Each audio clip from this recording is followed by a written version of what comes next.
Haven't seen one of these in years. Not the Fisher-Price toy part, but the rotary phone.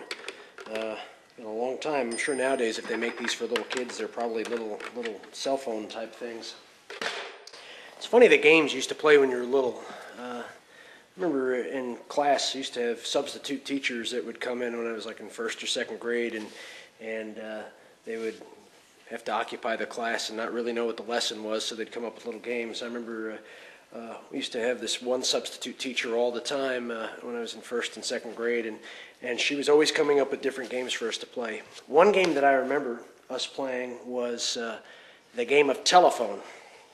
Remember that game when you were little? You get 10 kids lined up, and the teacher would call one of the students to come out of the room, and she'd tell them a story. You know, maybe a couple sentences or a paragraph, you know, about the goose that laid the golden egg. And then that student would call the next student to come out of the classroom and would relay the story that they had heard from the teacher on to the next student, and so on and so forth. And the second student would call the third student out of the room and try to remember the things that had been said to her or him and turn around and again convey that story back out.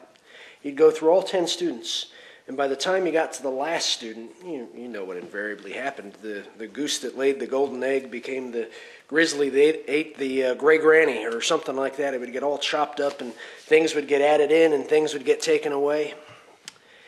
You know, it's funny, if you watch some of the television programs, whether it's on Nat Geo or the History Channel or even what's being taught in our universities now, there's this notion that the Bible's like the game of telephone, that over time things have been added in and things have dropped out.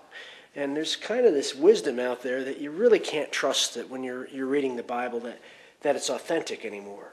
That you can't trust when you're reading the book of Isaiah that it was really written by Isaiah as you're seeing it today. Or that when you're reading the Gospel of John, that those events really took place. That the Bible can be trusted as authentic.